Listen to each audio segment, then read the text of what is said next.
ముముక్షు వ్యవహార ప్రకరణంలోని 7వ అధ్యాయము నిజ ప్రయత్న ప్రాధాన్యము. వశిష్ఠ మహర్షి ఈ విధంగా చెప్పుచున్నారు. ఓయి మానవుడా, నీవు ఒక ఉత్తమమైన ఉపాధిని పొందావు. నిత్య అనిత్యములను విచారించి గ్రహించగలిగే సూక్ష్మ బుద్ధిని కూడా పొంది ఉన్నావు. జంతువుల బుద్ధితో పోల్చినప్పుడు మానవుని బుద్ధి సునిశితమైనదే కదా. అనేక ఉపాయములకు అవకాశమై ఉన్న ఈ జీవితమును వ్యర్థపరుచుకోవటం తగిన పనేనా? కాబట్టి శ్రద్ధాసక్తులవై స్వస్వరూపముగు ఆత్మయందు సమాధానమును పొందు లక్ష్యముతో వ్యవహరించాలి. ఈ దుష్ట సంసార వ్యవహారమును అంతరంగము నుండి తొలగించివేయి. పురుషకారముచే అదృష్టమును నివారింప యత్నించువానికి ఇహ పరలోకముల రెండింటియందు అభీష్ట సిద్ధి ప్రాప్తిస్తోంది. అట్లు కాక అదృష్టమును నమ్మి అప్రయత్నపరులై ఉండేవారు తమకు తామే శత్రువులగుచున్నారు. తమ యొక్క ధర్మార్థ కామములను తామే నశింప చేసుకుంటున్నారు. ఇక మోక్షము విషయమే వేరే చెప్పేదేమున్నది? పౌరుషము యొక్క స్వరూపములు 3. మొదటిది పురుషార్థమును సాధించవలను అనే ఇచ్ఛ. రెండవది కర్మేంద్రియముల ప్రవృత్తి. మూడవది తత్వజ్ఞాన వికాసము. ఈ 3 ఒకదానికి మరొకటి తోడు అగుచు ఉత్తమ ఫలమును ప్రాప్తింపచేస్తున్నాయి. మనస్సునందు ఎట్టి విషయము స్ఫురిస్తోందో చిత్తము కూడా అట్టి ఆకారముచే దాల్చుట జరుగుతోంది. అట్టి చిత్తము నుండి ఇంద్రియముల యత్నములు బహిర్గతమవుతున్నాయి. ఒకడు తన బాల్యము నుండి ఏ విషయముల గురించి ఏ ప్రయత్నములు చేస్తాడో ఫలితములు కూడా ఆ ప్రయత్నములను బట్టే ఉంటున్నాయి. ఇక దైవము అనుదానికి వేరే చోటెక్కడా? అందుచేత పౌరుషము అన్నది సర్వమునకు మూల కారణమై ఉన్నదని మేము సిద్ధాంతీకరించడం జరుగుతోంది. ఓ రాఘవ, తమ పురుషకారము చేతనే ఎవరైనా ఏదైనా ఈ జగత్తులో పొందగలుగుచున్నారు. పురుషకారము వలననే బృహస్పతి దేవతల గురువు అయ్యాడు. అట్లే శుక్రాచార్యుడు రాక్షసులకు ఆచార్యుడై వెలయుచున్నాడు. మనుష్యులలో కూడా కొందరు అనేక దైన్య దారిద్ర్యములచే పీడింపబడుచూ కూడా ఉత్తమ పురుషకారమును ఆశ్రయించిన వారై ఇంద్ర సమానులగుచున్నారు. అదే విధంగా నహుషుడు మొదలైన మరికొందరు అనేక సంపదలతో భోగములతో తలతూగుచు తమ స్వప్రయత్నముల దోషములచే నరకమున కూలిపోయారు. ఎదురుగా ఉన్న ఈ ప్రపంచమునే చూడు. ఇక్కడ జీవులు వేలకు వేలుగా సంభవిస్తున్న ఆపదలను దుర్దశలను తమ పురుష ప్రయత్నము చేతనే అధిగమించుచున్నారు కదా. శాస్త్రములు ఎందుకొరకు రచింపబడ్డాయి? అశుభ మార్గమున పయనించే చిత్తము సర్వ ప్రయత్నములచే శుభమార్గమునకు మరలించబడుగాక అని ప్రతిపాదించి మానవుని చక్కదిద్దుటకే కదా. శాస్త్రములు సక్రమంగా అవగాహన చేసుకోబడుగాక, ఆచరించబడుగాక.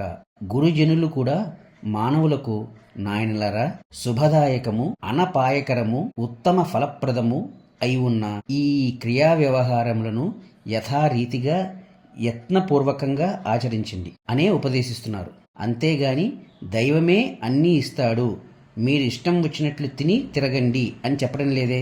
నేను ఏ రీతిగా ప్రయత్నిస్తున్నానో ఫలములు కూడా ఆ రీతిగానే ప్రాప్తిస్తున్నాయి. అందుచేత నేను నా ప్రయత్నములనే సరైన మార్గంలో నియమించెదనుగాక అని మానవుడు భావించాలి.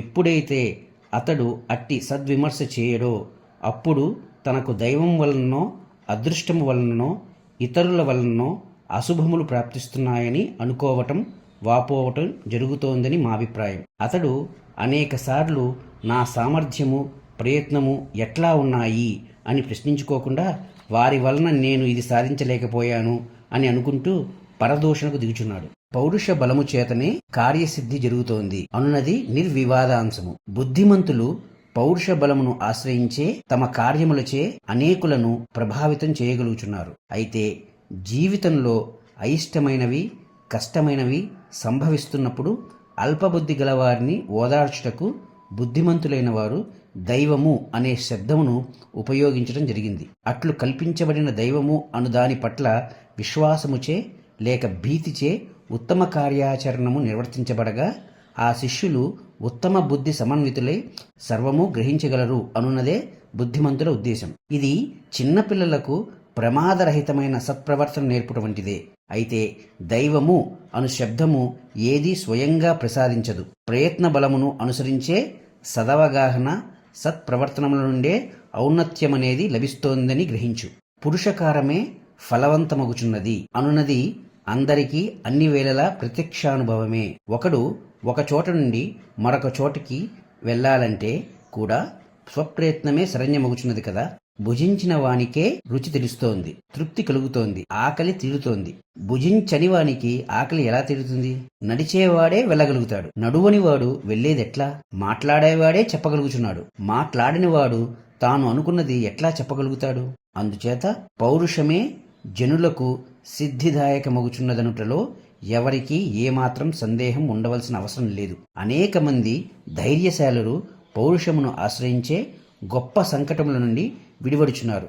మా అదృష్టం ఇంతే కాబోలు అని నమ్మి ఊరక కూర్చునేవారు ఏమి సాధించగలరో చెప్పు.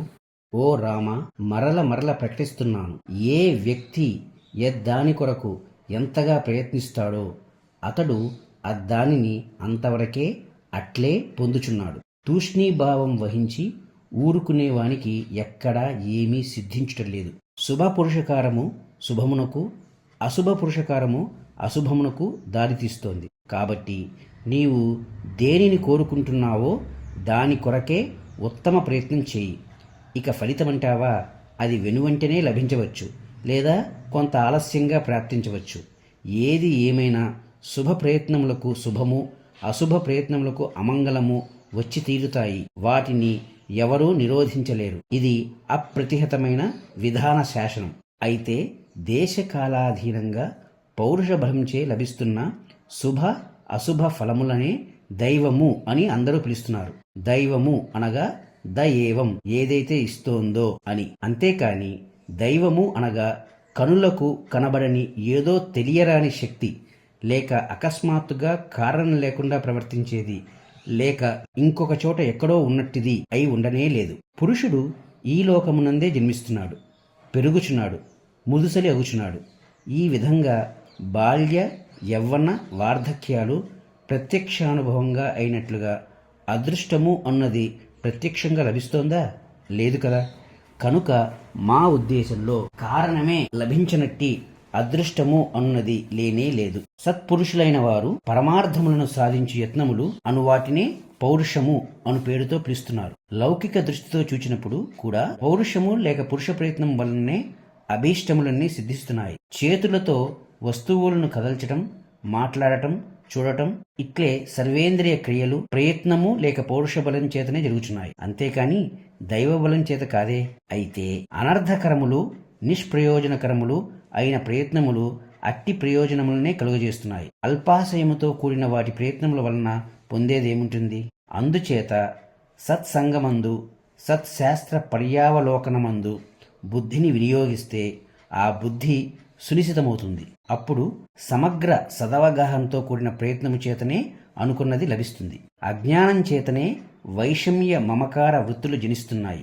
ఏ ప్రయత్నములైతే సర్వ వైషమ్య భావములను మొదలంటా నివృత్తింపజేసి అఖండ ఆనందమును ప్రాప్తింపచేయటానికి కారణములు కాగలవో అట్టి ప్రయత్నముల సమూహమునే పరమ పురుషార్థము అని తత్వజ్ఞులు పిలుస్తున్నారు. అట్టి పురుషార్థమును ప్రాప్తింపచేయగల సత్ అసత్ వివేకులకు సత్పురుషులను, సత్శాస్త్రములను శరణు వేడటం సంసారబద్ధుడగు మానవునకు అత్యంత ఆవశ్యకమైనది.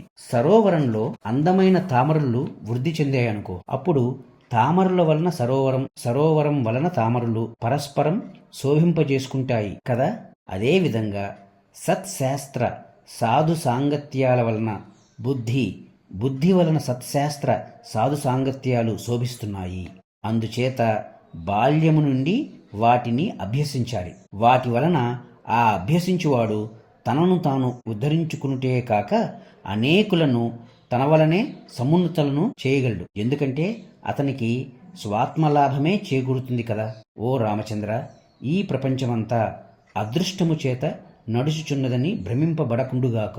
ఏది ఎక్కడ ఎట్లు జరుగుచున్నా దాని వెనక ప్రయత్నమే అంతర్లీనమై ఉండి ఉంటోందని నేను నిర్ద్వంద్వంగా ప్రకటిస్తున్నాను. భగవంతుడకు విష్ణుదేవుడు నిజ ప్రయత్నము చేతనే దుష్టులను శిక్షించుట, శిష్టులను రక్షించుట చేస్తున్నాడు. అంతేగాని ఆయనకు అదృష్టం కలిసి వస్తోందా?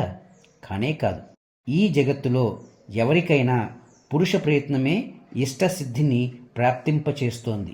అందుచేత నీవు సర్వదా ప్రయత్నశీలుడవై ఉండు. సర్వశంకలను త్యజించి ఏ ఏ ప్రయత్నములు ఉచితమో వివేకముచే విచారించి వాటిని ఆశ్రయించు. అంతేకాని కొయ్యను చూచి ఇది పాము కాదు కదా అని అనుకుంటూ దైవము అను దాని విషయమై లేనిపోని భ్రమలు పొందవద్దు. మహత్తరమైన అవకాశములు ఉన్న ఈ జీవితము అను దానిని జనులు లేనిపోని కల్పనలతో వృధా చేసుకోవటం తరచూ జరుగుచున్నదని గుర్తు చేస్తున్నాను.